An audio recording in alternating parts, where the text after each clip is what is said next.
जय गुरु जी की प्यारी संगत को मेरा सादर प्रणाम। आज मुझे आपके साथ सत्संग करने का सौभाग्य प्राप्त हो रहा है। हम पे हमारे साथ जो आप बीती है, जो मेहर हम पे गुरु जी ने की है, हम वो बताते हैं। और वो इसलिए कि जो बताता है उसका भी कल्याण है, जो सुनता है उसका भी कल्याण है। सबसे पहले मैं आपको एक दो बातें बता दूं। इस दरबार में, गुरु जी के दरबार में कोई भी तभी आ सकता है जब गुरु जी उसे बुलाए हैं, और उनके बुलाने के अनगिनत तरीके हैं।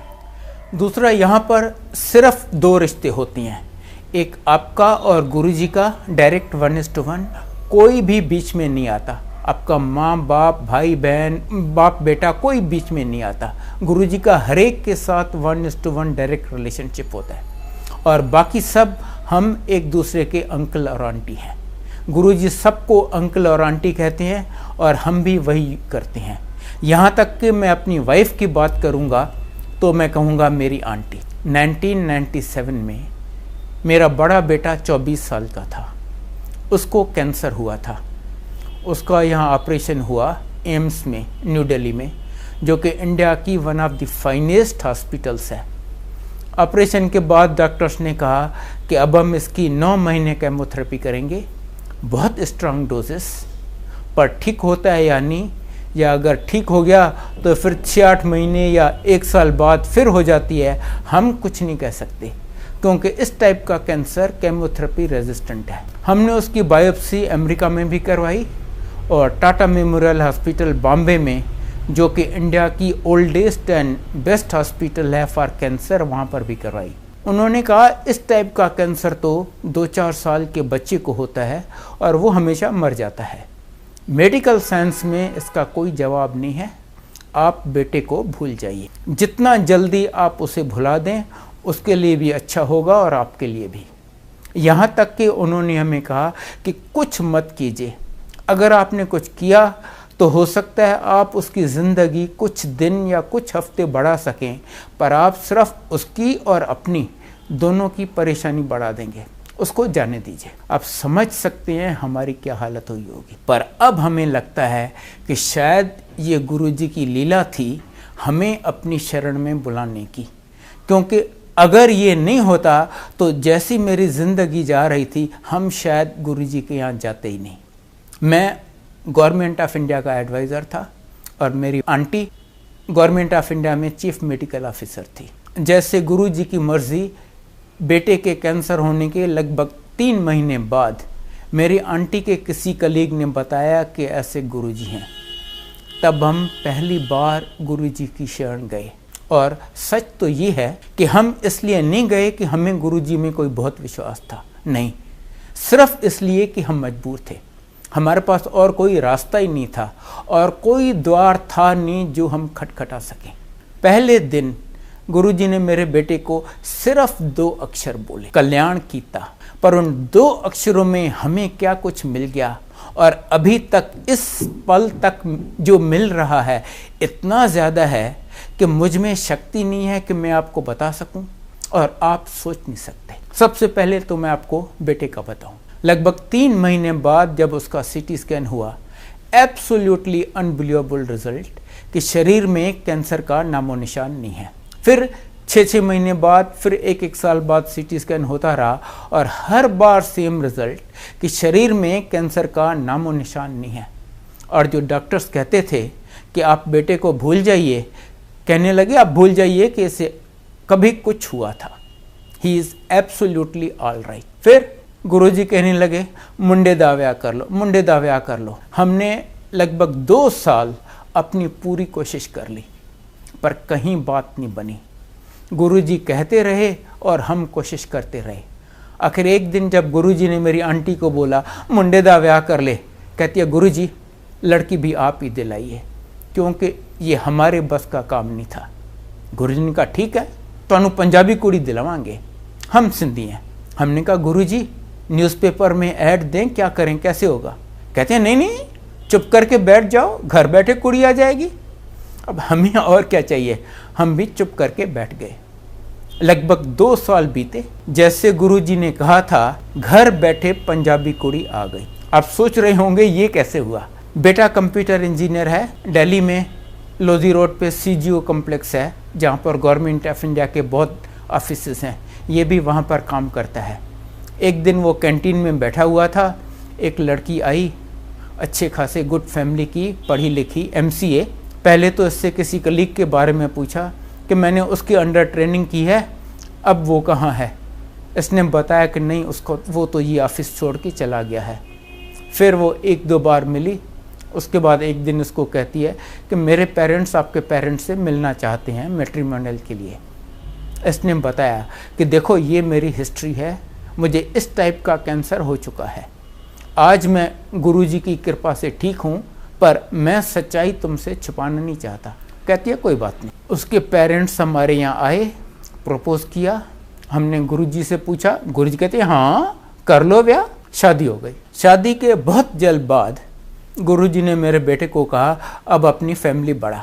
तब पता चला कि लड़की को 2-3 प्रॉब्लम्स हैं जिसकी वजह से उसका माँ बनना बहुत मुश्किल है, और कैंसर वाले आदमी को तो कभी बच्चा हो ही नहीं सकता। 4 साल इन्होंने पता नहीं कितने स्पेशलिस्ट को कंसल्ट किया, सब ने कहा भूल जाइए, आपको अपना बच्चा होने का सवाल ही नहीं पैदा होता, चाहो तो किसी को गोद ले लो।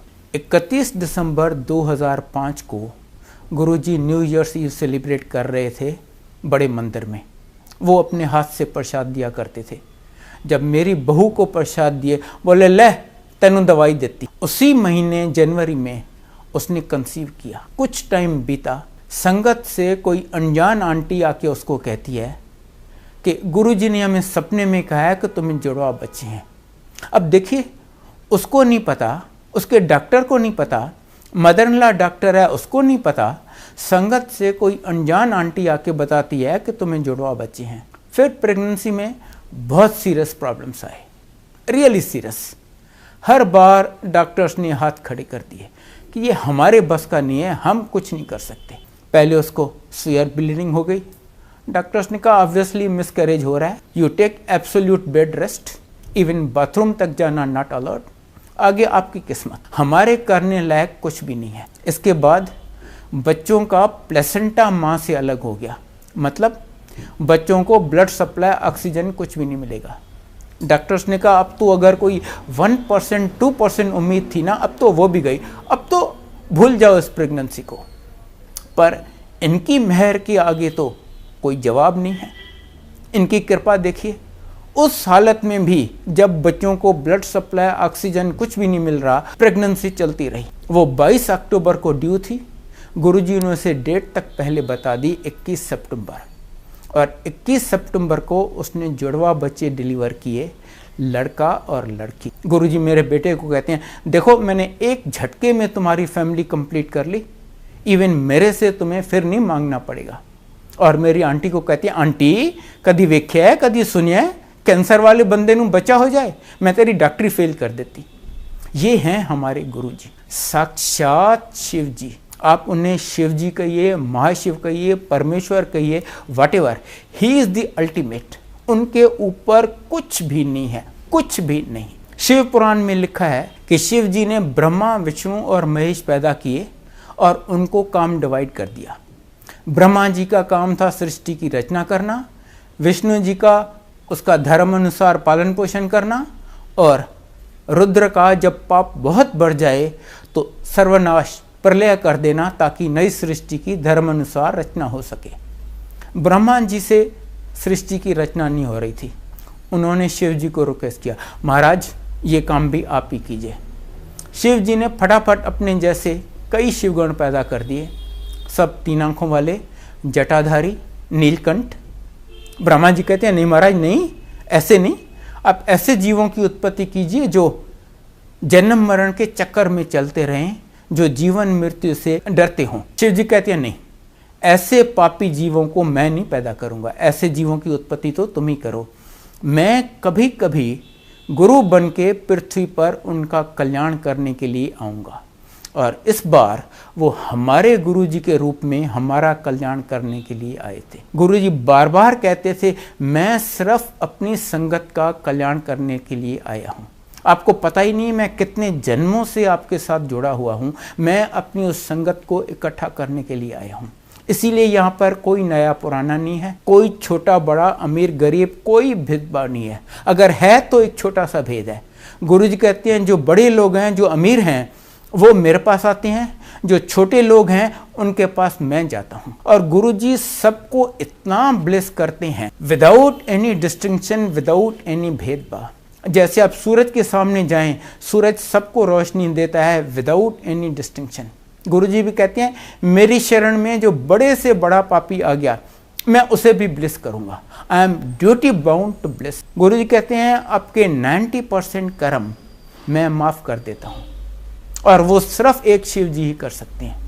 और बाकी 10% भी कहते हैं मैं आपको भुगतवाऊंगा, आपसे वो भी नहीं भुगते जाएंगे। और वो मैं आपसे इसलिए भुगतवाऊंगा ताकि आपका सब जन्मों के लिए अकाउंट क्लियर हो जाए। ना आप इस जन्म में सफ़र करेंगे ना और किसी जन्म में। उनके गुण तो इतने हैं कि मैं क्या, अगर माँ सरस्वती अब से लेके इटर्निटी तक डिस्क्राइब करे तो भी नहीं डिस्क्राइब कर सकती। पर मैं आपको उनके बारे में कुछ बताता हूँ। गुरुजी अपने पूरे जीवन में कभी एक सेकंड भी नहीं सोए, एक सेकंड नहीं सोए। कहते थे रब किस तरह सो सकता है, रब सो जाए तो प्रलय ना आ जाए, सृष्टि कौन चलाएगा। संगत से उन्हें बहुत प्यार है। बस जब संगत है वो संगत के साथ बैठे हैं और हरेक की तकलीफ मुसीबत परेशानी, किसी का डायबिटीज, किसी का अर्थराइटिस, किसी का हार्ट ब्लॉकेज अपने ऊपर ले लेते हैं। जब संगत डिस्पर्स हुई तब तप में लगे रहते हैं और तब से धीरे धीरे उसको वो ख़त्म करते हैं। वो अजन्मा है, अकाल है, अजूनी है। ना कभी उनका जन्म हुआ है, ना कोई मध्य है, ना कभी अंत होगा। गुरुजी अपने पूरे जीवन में कभी एक सेकंड भी नहीं सोए, बस संगत के साथ और उनका कल्याण करने में लगे रहे हैं। गुरुजी जब चलते थे उनके पांव जमीन पे नहीं होते थे, वो जमीन से ऊपर चलते थे। हम उनके साथ चल रहे हैं, हमारे जूतों को इतनी इतनी मिट्टी लगी हुई है या बारिश है तो कीचड़ लगा हुआ है।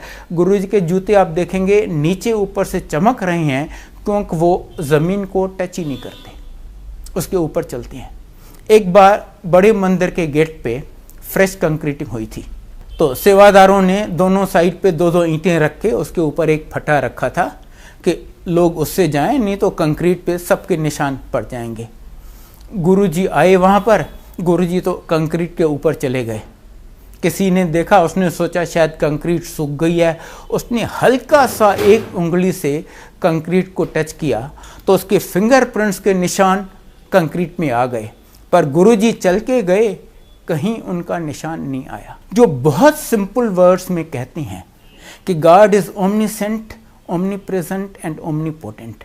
हमने वो तीनों गुण गुरुजी में अनेक बार देखे हैं and in unlimited mayor, unlimited mayor में। मैं आपको कुछ इंस्टेंसेस सुनाता हूँ। पहले ओमनीसेंट का सुनाता हूँ। वो हरेक के मन की हर बात जानते हैं। एक बार उनके यहाँ 3 दोस्त आए एम्पायर स्टेट में, जहाँ गुरुजी संगत करते थे। जब वहाँ से वो निकले, उन्होंने सोचा चलो सीरियस काम बहुत हो गया है, अब थोड़ा एंजॉय करते हैं। वो गए रेस्टोरेंट में, जाके उन्होंने शराब और कबाब ऑर्डर किए। आपने देखा होगा कई लोग यहाँ पर गुरुजी की फ़ोटो लगाते हैं, उन्होंने भी बाय चांस तीनों ने लगाई हुई थी। तो जिसकी तरफ देखें सामने गुरुजी की फ़ोटो देख रही हैं। उन्होंने कहा नहीं नहीं ये अच्छा नहीं लगता। तीनों ने अपनी फ़ोटो उतार के चौथी कुर्सी पे उल्टी करके रख दी। उसके बाद फ्री होके शराब और कबाब एंजॉय किए। अगले दिन वो गुरुजी के यहाँ गए, जैसे ही अंदर घुसे गुरुजी कहते हैं क्यों अंकल, कल खूब एंजॉय की थे, शराब ते कबाब। हाँ जी गुरुजी, ते की कीता? गुरु नूं ऊंधा करके कुर्सी ते रख देता कि हुण गुरु वेख नहीं सकता। और कमलो मैं तुहानू कदी मना कीता है एहो जे कमां तो? वो मैं उनसे क्या छुपाऊंगा, वो हमारा हर बात हर मोमेंट जानते हैं। द मोमेंट आप उनके सामने जाएं, आपके अगले पिछले सब जन्मों का सीटी स्कैन हो जाता है। He knows everything about you and he is present everywhere. आप उन्हें याद करके तो देखिए, जहां आप उन्हें सच्चे दिल से याद करेंगे उन्हें अपने बगल में पाएंगे। एक बार दिल्ली में उनका कोई भगत बहुत बीमार था। नेचुरली वो गुरुजी को बहुत याद कर रहा था। अचानक दरवाजे पे नॉक हुई, इन्होंने दरवाज़ा खोला, देखा सामने गुरुजी बहुत खुश हुए। गुरुजी अंदर आए, उसको ब्लेस किया, उसकी सारी तकलीफ़ें तो वहीं दूर हो गईं। 5-7 मिनट गुरुजी बैठे। जाते वक्त गुरुजी कहते हैं, देखो मुझे छोड़ने कोई नहीं आएगा, मैं खुद चला जाऊंगा और मेरे जाने के 10 मिनट बाद तक कोई ये दरवाज़ा नहीं खोलेगा। उन्होंने वैसा ही किया। 10 मिनट बाद जब उन्होंने दरवाज़ा खोला, उन्होंने सोचा अरे गुरुजी तो आजकल जलंधर में हैं, वो दिल्ली आए हुए हैं, पता तो लगाएं गुरुजी कहाँ रुके हैं, कल फिर जाके उनकी ब्लेसिंग्स ले लेंगे। उन्होंने जलंधर के मंदिर में फ़ोन किया जहाँ गुरुजी बैठते थे। किसी सेवादार ने फ़ोन उठाया, इन्होंने पूछा, अंकल वो गुरुजी दिल्ली में किसके यहाँ रुके हैं? तो वो कहते गुरुजी दिल्ली में? गुरुजी तो यहाँ मेरे सामने बैठे हुए हैं। वो हर जगह हैं, हर जगह हैं, सिर्फ अपने भगत को ब्लेस करने के लिए जब जहाँ वो प्रकट हो जाते हैं। उनसे कोई बात छुपी नहीं है, त्रिकालदर्शी हैं। एक बार उनके यहाँ कोई गया, कहता गुरुजी आज मैं पहली बार आपके दर्शन कर रहा हूँ। गुरुजी कहते हैं नहीं, हम 20 साल पहले मिल चुके हैं। उसने जिद किया, नहीं गुरुजी मैं आज पहली बार आपके दर्शन कर रहा हूँ।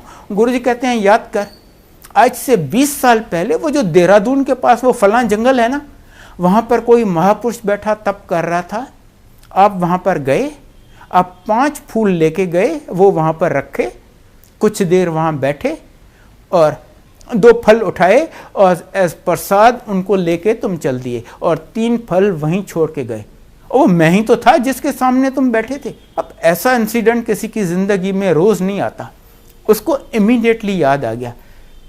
कहते पर गुरुजी आप तो उस समय तप में लीन थे, आपने तो मुझे आंखें खोली ही नहीं, आपने तो मुझे देखा ही नहीं। गुरुजी कहते हैं हाँ, पर मेरी तीसरी आंख तो खुली थी। आपको पता है शिव जी की 3 आंखें हैं, वो अपनी तीसरी आंख से हमें देख लेते हैं। करने को वो कुछ भी कर लेते हैं। मैंने आपको अपने बेटे का बताया कि कैसे एब्सोल्युटली इम्पॉसिबल केसेस में उसको बच्चे दे दिए। मैं आपको एक और इंस्टेंस बताता हूँ। एक लड़की थी, उसको कोई मेडिकल प्रॉब्लम थी, उसको बच्चा नहीं हो सकता था। नेचुरली उसके पेरेंट्स ने डिसाइड किया कि इसकी शादी कैसे करवाएंगे। एक दिन गुरुजी उनको कहते हैं, ओ कुड़ी दा ब्याह कर लो। उन्होंने सोचा गुरुजी को क्या पता हम क्यों नहीं शादी करवा रहे, सुना अनसुना कर दिया। गुरुजी ने फिर कहा, आखिर इन्होंने गुरुजी को बताया, गुरुजी इसको बच्चा नहीं हो सकता इसीलिए शादी नहीं कर रहे। गुरुजी ने कहा शादी ब्याह तो करवा लो, बच्चा भी दे देंगे, पर एक को ही देंगे। वो बड़े खुश हुए, उन्होंने उसकी शादी करवा दी। इन ड्यू कोर्स वो प्रेग्नेंट भी हो गई। उसको पता था एक ही बच्चा होना है। बहुत एंक्शस थी जानने के लिए कि लड़का है या लड़की है। उसने अल्ट्रासाउंड करवाया, पता चला लड़की है। आप जानते हैं हमारी सोसाइटी, वो ज़रा डिसअपॉइंट सी हो गई कि काश ये लड़का होता, पर गुरुजी को कुछ कहने की हिम्मत नहीं पड़ी। गुरुजी तो जानी जान है। जब वो ऑलमोस्ट ड्यू थी, एक दिन गुरुजी उससे पूछते हैं, ओ हुणते तू खुश है ना? क्या जवाब दे वो? जिसको बच्चा ही नहीं हो सकता, बच्चा हो रहा है, वो ना कैसे बोले? और उसे लड़का चाहिए, लड़की हो रही है, वो हाँ कहना नहीं चाहती थी। उसने बहुत हल्के से बोला, हाँ जी गुरुजी। गुरुजी कहते हैं क्यों तू खुश नहीं है? कहती है गुरुजी अगर एक ही बच्चा होना था तो काश वो लड़का होता। गुरुजी कहते हैं ताकि हो गया, उन मुंडा कर देंगे, पर हम अल्ट्रासाउंड ना करवाएंगे। और आप विश्वास करेंगे 3 दिन बाद उसने लड़का डिलीवर किया। ये हैं हमारे गुरुजी। Absolutely anything he can do without his permission. Yamraj cannot touch you. पता नहीं कितने मुर्दों को उन्होंने जिंदा किया है। वैसे एक उनमें से मैं भी हूं। आज से 9 साल पहले मैं एम्स के ICCU में डेड डिक्लेयर हो चुका था। माई हार्ट हैड स्टॉप्ड, मेरी पल्स एब्सेंट थी। सिर्फ इनकी कृपा है कि आज मैं आपके सामने खड़ा हूं, मैं बोल रहा हूं। मैं आपको एक और इंस्टेंस सुनाता हूं। एक बार एम्पायर स्टेट में संगत चल रही थी। एक अंकल और आंटी थे, उनको अर्थराइटिस की प्रॉब्लम थी, वो ऐसे नीचे नहीं बैठ सकते थे। वो एंट्रेंस के पास सीढ़ियों में बैठे हुए थे। ऊपर से कंक्रीट का एक भारी गमला अंकल के ऊपर गिरा और अंकल को काफ़ी चोट आई। संगत चल रही थी, गुरुजी बैठे हुए थे अपने सिंहासन पे, पर वो ऐसे बैठे रहे as if nothing has happened. संगत परेशान हो गई। एक तो वो गमला इतना भारी था और इतनी अच्छी तरह रखा हुआ था, गिर नहीं सकता था। दूसरा, गुरुजी बैठे हैं वहां पर अपने भगत के लिए कुछ भी नहीं कर रहे। This nobody ever expected. आखिर संगत से किसी ने एम्बुलेंस बुलाई और उसको हॉस्पिटल भेज दिए। हॉस्पिटल में उन्होंने अश्योर क्या, कहते हैं नहीं जी कोई घबराने वाली बात नहीं है, सुपरफिशियल इंजरीज हैं। फर्स्ट एड के बाद उसको डिस्चार्ज कर दिए। अगले दिन वो अंकल और आंटी फिर एम्पायर स्टेट में आए। गुरुजी उस आंटी को बुलाते हैं, आंटी इधर आ, तू खड़ी होके इनानू दस तू कल की व्याख्या सी। तो वो आंटी खड़ी होके सुनाती है, कहती है कल मैं वहाँ पर सीढ़ियों में अपने अंकल के साथ बैठी थी, वहाँ यमराज आया, वो मेरे हस्बैंड को ले जाने लगा। गुरुजी उधर बैठे हुए थे, उनके शरीर से एक और गुरुजी निकले और वो चल के यहाँ पर आए और यमराज को बोले नहीं ये मेरा भगत है, आज तू इसको हाथ नहीं लगाएगा। यमराज ने बहुत बहस की कि गुरुजी आपको पता है इसका टाइम खत्म हो चुका है, आज मुझे इसे ले जाने दीजिए। गुरुजी ने कहा नहीं ये मेरा भगत है, आज मैं तुम्हें इसे किसी हालत में ले जाने नहीं दूंगा। जब बहुत बहस के बाद यमराज ने देखा कि गुरुजी जिद पर हैं, उसकी बात नहीं मान रहे, वो निराश होकर जाने लगा और जाते जाते फ्रस्ट्रेशन में उसने गमले को हाथ मारा और गमला आके मेरे हस्बैंड के ऊपर गिरा। ये हैं हमारे गुरुजी। बड़ी से बड़ी बीमारी और कुछ नहीं है तेनू वहम ना की तकर, ये कह के ठीक कर दिया। बड़ी से बड़ी मैं आपको अपनी मदर का सुनाता हूँ। मेरी माँ लगभग 80 साल की थी, उनको 20-25 साल से इंसुलिन के इंजेक्शन लगते थे और आपको शायद पता हो इंसुलिन का इंजेक्शन एक बार लगना शुरू हो मरने दम तक कभी बंद नहीं होता। उनको अर्थराइटिस की प्रॉब्लम थी, वो चौकी मार के नीचे नहीं बैठ सकती थी।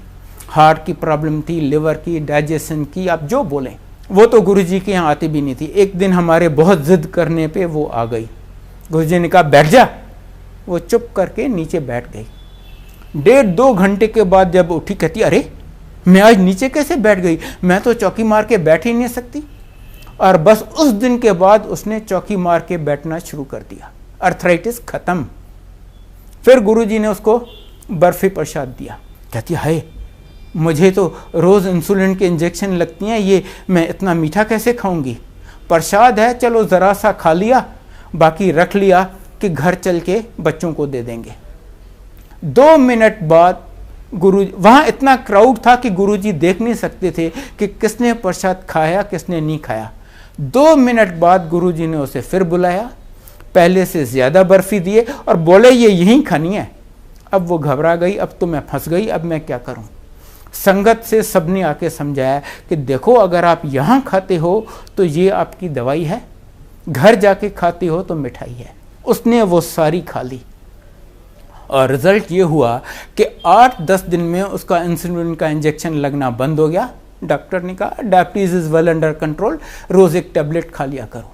ऐसे ऐसे तो वो आपकी बीमारियां ठीक करती हैं। ही can do absolutely anything, absolutely anything. एक बार एम्पायर स्टेट में संगत चल रही थी, अचानक काफी जोर का अर्थक्वेक आया, सारी संगत घबराने लगी। गुरुजी एक टांग दूसरी टांग के ऊपर रख के बैठे हुए थे, उन्होंने वो टांग नीचे जमीन पे रखी और धरती शांत हो गई। सूरज चमक रहा है, एक क्लाउड नहीं है, वो बारिश करवा देती हैं, या इतने जोर की बारिश होती है वो उसे बंद करवा के सूरज चमका देते हैं। कहते हैं सूरज रोज सवेरे मुझे प्रणाम करता है, उसके बाद निकलता है। मैं अगर एक उंगली उठाऊं तो सूरज ठंडा हो जाए। Absolutely anything he can do and he does. और हमने ये सब अपनी आंखों से देखा हुआ है। मैं आपको वेरी ब्रीफली बताता हूं कि मुझे उन्होंने क्या दिया है। मुझे उन्होंने बताकर 3 बार नई जिंदगी दी है, जिसमें से एक बार मैंने आपको बताया कि मैं मर चुका था और मुझे उन्होंने रिवाइव किया है। 2 बार उन्होंने मुझे मरने से बचाया है और बिन बताए तो पता नहीं कितनी बार नई जिंदगी दी है। मेरी आंटी को नई जिंदगी दी है। बड़े बेटे का मैंने आपको बताया कैंसर ठीक किया, वो जो मर रहा था, जिसको हर जगह से जवाब मिल चुका था। छोटे बेटे को नई जिंदगी दी है। दोनों बहुएं उन्होंने दी हैं। जिस मकान में मैं गुड़गांव में रहता हूं, मेरी हैसियत नहीं थी बनाने की, सिर्फ उनकी कृपा से बना है और बहुत बहुत कुछ दिया है। बताइए मैं बदले में उन्हें कोई दे सकता हूं? वो तीनों लोगों के मालिक, हम एक बड़े भिखारी उनके सामने। इसीलिए गुरुजी कहते हैं कुछ नहीं करना। और जहाँ तक पूजा पाठ का सवाल है, आपने शायद पढ़ा हो, देवी पार्वती को 3000 वर्ष कठोर तप करना पड़ा था, तब शिव जी के दर्शन हुए। हमारी किसी की तो ऐसी हैसियत है नहीं। इसीलिए गुरु जी कहते हैं कुछ आपके बस का नहीं है। बस आपको गुरु जी ने हमारी लाइफ इतनी सिंप्लीफाई कर दी है। मैं आपको कुछ चीज़ें बताता हूँ जो आपको करनी है। देखिए, उनके हाथ तो बहुत बड़े हैं, वो तो हमें ब्लेस करते रहते हैं, हर एक को विदाउट एनी डिस्टिंक्शन। पर आप कितनी लेते हैं ब्लेसिंग्स, ये आप पे डिपेंड करता है। एक नदी बह रही है, उसमें तो अनलिमिटेड जल है, पर कोई उसमें से एक लोटा भर के ले आता है, कोई बाल्टी भर के ले आता है, कोई उसमें गोता लगाता है। आप कितना ले पाते हैं डिपेंड्स ऑन यू। उसके लिए मैं आपको कुछ बातें बताता हूँ। पहली बात, जब भी कहीं सत्संग होता है, प्लीज़ आप टाइम से आइए। अगर सत्संग का टाइम 7 बजे है तो गुरुजी तो आके अपने सिंहासन पे 7 बजे विराजमान हो जाते हैं। अगर हम उसके लेट आए, माफ़ कीजिए, ये ठीक नहीं लगता और हम अपनी ब्लेसिंग्स गवा रहे हैं। दूसरा, आप जब यहाँ आते हैं, जो हो रहा है पूरी कंसंट्रेशन उस पर कीजिए। अगर शब्द चल रहे हैं तो वो शब्द सुनिए, कोई सत्संग कर रहा है तो वो सुनिए। आप अपना गुरुजी से कनेक्शन लगाइए। गुरुजी बार बार कहते थे, यहाँ पर आप सिर्फ मेरे लिए आते हो, यहाँ पर no socialization, no business deals, no बातें करना और एनीथिंग। एक बार संगत चल रही थी, 2 आंटियां लगातार बात कर रही थी अपने। उनमें से एक थी पुरानी संगत, एक पहली बार आई थी।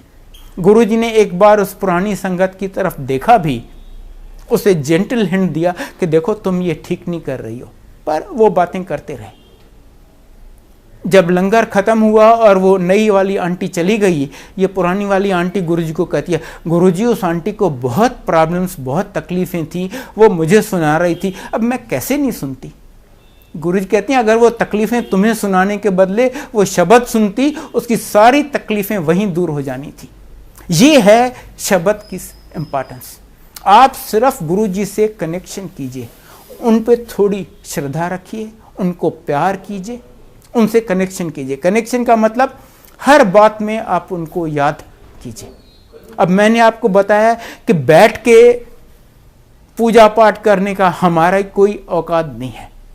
आप चलते फिरते, उठते बैठते, टॉयलेट सीट पे सैर करते, कुकिंग करके जब आए उन्हें याद कर लीजिए। गुरुजी कहते हैं इवन कील ठोकते वक्त आप मुझे याद कीजिए। इतना सिंपल। उन्होंने हमें हर वहम, हर बंधन से निकाल दिया। कहते हैं आपके बस का कुछ है ही नहीं, बस आप सिर्फ आते यहां रहो, मेरे से कनेक्शन करो, जब हो सके तो मुझे याद करो, जितना हो सके लोगों का भला करो। अगर आप भला नहीं कर सकते तो नहीं, पर किसी का बुरा मत करो। दूसरा, गुरुजी कहते हैं नो ABC। ए मतलब अब्यूज, किसी को अब्यूज मत करो। बी मतलब ब्लेम, किसी को ब्लेम मत करो। सी मतलब क्रिटिसाइज, किसी को क्रिटिसाइज मत करो। बस उनसे कनेक्शन करो, लीव एवरीथिंग टू हिम। उनसे कुछ मांगो नहीं, सिर्फ मानो। मैं आपको विश्वास दिला सकता हूं कि ये वो द्वार है जहां पर आपको हर चीज मिल सकती है, पर टाइमिंग और प्रायोरिटी गुरुजी डिसाइड करते हैं। वो पहले लाइफ देते हैं, फिर हेल्थ, फिर वेल्थ, फिर हैप्पीनेस और आपको जो कुछ चाहिए। अगर कोई चीज आपको इस द्वार पे नहीं मिलती, रेस्ट एश्योर्ड वो आपके लिए अच्छी नहीं है। जो चीज आपके लिए अच्छी है वो बिन मांगे आपको दे देती हैं। और ये मत सोचिए कि आज गुरुजी नहीं है, इनफैक्ट आज तो पहले से कहीं ज्यादा कल्याण हो रहे हैं, क्योंकि जब तक गुरुजी इंसानी चोले में थे उनको मर्यादा के अंदर रहना पड़ता था। मैंने आपको बताया मेरे बेटे का कैंसर ठीक किया, वो कैंसर उन्होंने अपने ऊपर ले लिया, फिर धीरे धीरे तब से उसको खत्म किया। आज उनको ना वो शरीर है ना वो लिमिटेशन है, इसीलिए आज पहले से कहीं ज्यादा और कहीं क्विक कल्याण हो रहे हैं। तो बस जिस दिन आप गुरुजी के यहाँ आते हैं, I can assure you, proves A turning point in your life. उसके बाद आप कभी मुड़ के नहीं देखते। आज गुरुजी की संगत करोड़ों में है, and I can assure you, उनमें से एक भी ऐसा नहीं मिलेगा आपको जो ये कह सके कि जब मैं गुरुजी के यहाँ आया था आई वॉज बेटर। नहीं, in every respect everybody is better off than वो वहां पर आया। बस आप यहां आते रहिए, लीव एवरीथिंग टू हिम, और देखिए आपकी जिंदगी कैसे चमका देते हैं। मैं आपको एक इंस्टेंस बता रहा हूं कि गुरुजी अपने भक्तों की लाज कैसे रखते हैं। एक बार कोई 20-25 आदमियों का ग्रुप माता वैष्णो देवी पे जा रहा था। ट्रेन रात को 11 साढ़े 11 बजे थी। उनमें से एक गुरुजी का भगत था। उसने सोचा ट्रेन तो इतना लेट है, चलो मैं तब तक गुरुजी के मंदिर से होके आता हूँ। वो गुरुजी के यहाँ गए। वहाँ पर स्ट्रिक्ट रूल है कि जब गुरुजी आपको आज्ञा दें तभी आप वापस जा सकते हैं। वो बैठा रहा जब तक गुरुजी उसे आज्ञा दे, और गुरुजी ने जब तक उसको आज्ञा दी, बहुत लेट हो गया था, तब तक उसकी ट्रेन चली गई। और ऐसा हुआ कि बाय चांस जो 20-25 लोग जा रहे थे, सबकी टिकटें इसी के पास थीं। जब गुरुजी ने उसे आज्ञा दी और वो स्टेशन पे पहुंचा, तो उसके सब दोस्त उस पर बहुत गर्म हो गए। यार तुम अच्छी आदमी हो, पता नहीं कौन से गुरु के पास चले गए और हमारी भी इतनी बढ़िया ट्रिप वैष्णो देवी की मिस करवा दी। अच्छे रिस्पॉन्सिबल आदमी हो तुम तो। इसके पास तो कोई जवाब था नहीं। सामने से एक टीटी दौड़ता हुआ आया। कहता है क्या है भाई साहब, किस बात पे इतना शोर हो रहा है? उन्होंने कहा देखो ना, ये पता नहीं कौन से बाबे के पास चला गया और हमारी ट्रेन मिस करवा दी। तो टीटी कहता है क्या बात है? वो एक नई ट्रेन शुरू हुई है ना, श्रद्धा एक्सप्रेस, वो वहां खड़ी है सामने प्लेटफॉर्म पे, आप उसमें चले जाइए ना। वो अभी रिसेंटली शुरू हुई है, कई लोगों को उसका पता भी नहीं है, आपको उसमें जगह मिल जाएगी। ये गए उस प्लेटफॉर्म पे, देखा ट्रेन खड़ी है जिसमें एक भी पैसेंजर नहीं है। Can you imagine? इंडिया में ट्रेन जिसमें एक भी पैसेंजर नहीं हो। ये सब एक डिब्बे में बैठे, और जैसे ही बैठे ट्रेन चलना शुरू हो गई। इनको जम्मू ले गई। वहाँ से ये गए माता पे, दर्शन किए बहुत अच्छे। जब वापस आए, इन्होंने सोचा यार ये ट्रेन तो बहुत अच्छी है, जाते वक्त हमें इतना लेट चली, फिर भी हमारी शेड्यूल ट्रेन से भी पहले पहुंचा दिया, चलो हम इस ट्रेन से चलते हैं। गए बुकिंग विंडो पे कि जी हमारा ये टिकट चेंज कर दीजिए, हम श्रद्धा एक्सप्रेस से वापस जाना चाहते हैं। वो बुकिंग विंडो क्लर्क कहता है कौन सी श्रद्धा एक्सप्रेस, ऐसी तो कोई ट्रेन है ही नहीं। कहते हैं यार कमाल करते हो, 2 दिन पहले तो हम इस ट्रेन से आए हैं। कहते हैं जनाब अगर ऐसी कोई ट्रेन होती तो सबसे पहले मुझे ही पता होता, ऐसी कोई ट्रेन नहीं है। उसके बाद ये अपनी नॉर्मल ट्रेन से वापस आए। अगली बार जब ये गुरुजी के यहाँ गया, गुरुजी इसको कहते हैं क्यों अंकल, कैसी रही जम्मू की ट्रिप? फिर गुरुजी कहते हैं जब अपने भगत पे बन आती है ना, तो गुरुजी को कुछ करके दिखाना पड़ता है। वो श्रद्धा एक्सप्रेस उन दोनों थी ही नहीं कोई, उससे कोई 5-7 साल बाद अब शुरू हुई है, 2 साल हुए हैं ये ट्रेन शुरू हुई है, श्रद्धा एक्सप्रेस। ये हैं हमारे गुरुजी, और इस हद तक वो जाते हैं हमारी लाज रखने के लिए। मैं आपको फाइनली एक इंस्टेंस बताता हूँ, रादर 1.5 इंस्टेंस बताता हूँ। एक बार एक आंटी आई उनके पास, कहती है गुरुजी कल मैं मथुरा जा रही हूँ, वहाँ पर सुना है राधा और कृष्ण की एक इतनी सुंदर मूर्ति है, अगर आप उसकी आंख में आंख डाल के देखो ना, आपकी मन की इच्छा पूरी हो जाती है। गुरुजी कहते हैं ये देख। वहीं पर अपने अंदर उसके दर्शन करवा दी। कहते हैं सब तो मेरे से ही निकले हैं। एक सरदार आया उनके पास, गुरुजी ने पूछा की चाहिए तेनू? कहते हैं गुरुजी मुझे गुरु नानक देव के दर्शन करवा दो। कहते हैं ये देख। वहीं पर गुरु नानक देव क्या 10 गुरुओं के दर्शन अपने शरीर में करवा दिए। एक बार वो एम्पायर स्टेट में बैठे थे, संगत का दिन नहीं था, उनके पास 3 सरदार आए, तीनों बहुत 7 फीट से ज़्यादा लंबे। आए सीधा गुरुजी के कमरे में चले गए। वहाँ गुरुजी ऊपर बैठे हुए थे, ये नीचे बैठ गए। गुरुजी कहते हैं हाँ जी आपकी क्या सेवा की जाए? कहते हैं नहीं महाराज, सेवा तो हम करने आए हैं। वो गए किचन में, जाके कढ़ा साहब का प्रसाद बना के ले आए, गुरुजी को ऑफ़र किया, गुरुजी ने भोग लगाया। उसके बाद उन तीनों को दिया एज प्रसाद। उन्होंने वो प्रसाद लिया, कुछ देर बातचीत होती रही और फिर तीनों उठे और चल दिए। संगत का दिन नहीं था, बाहर सिर्फ एक सेवादार बैठा हुआ था। वो बड़ा क्यूरस था, कहते यार ऐसी पर्सनैलिटी तो मैंने कभी देखी नहीं, देखूं तो सही ये कौन है, कहाँ से आए हैं, क्यों आए हैं। वो उनके पीछे पीछे गया, मेंटेनिंग थोड़ा सा रेस्पेक्टेबल डिस्टेंस।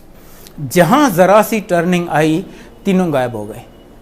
ये दौड़ता हुआ एम्पायर स्टेट कॉम्प्लेक्स के गेट पे पहुंचा और वॉचमैन से जाके पूछा, अरे भाई वो तीनों सरदार कहाँ गए, वो जो इतने लंबे आए थे? वो कहते हैं, कौन से सरदार? और मैं यहाँ 2.5 घंटे से ड्यूटी पे हूँ, ऐसा कोई सरदार ना यहाँ से अंदर गया है ना कोई बाहर आया है। ये और कुछ तो कर नहीं सकता था, वापस आ गया। गुरुजी तो जानी जान है, उनको तो पता है ये कहाँ गया है, क्यों गया है। जैसे ही ये अंदर घुसा, गुरुजी कहते हैं, क्यों वो सरदार लब्बे नहीं? और ब्रह्मा विष्णु महेश सी, इमेजिन, ब्रह्मा विष्णु महेश जिनके दर्शन करने आते हैं, वो क्या चीज़ है। हम सब बहुत भाग्यशाली हैं कि उन्होंने हमें अपनी शरण में बुलाया है। ये सिर्फ उनकी कृपा है, उनकी मेहर है। बस मेरी आपसे यही विनती है कि आप यहाँ आते रहिए और उनकी ब्लेसिंग्स लेते रहिए। गुरुजी कहते हैं, जब आप यहाँ आते हो, आप अपनी अकल और रफल होती है ईगो, इनको बाहर जूतों के साथ छोड़ के आओ, क्योंकि यहाँ जो होता है वो आदमी की सोच या मेडिकल साइंस से परे है। गुरुजी स्टार्स जहाँ मेडिकल साइंस या आदमी की सोच खत्म होती है। बस आप यहाँ आते रहिए, सब उन पे छोड़ दीजिए और देखिए आपकी जिंदगी कैसे चमक जाती है। जय गुरुजी।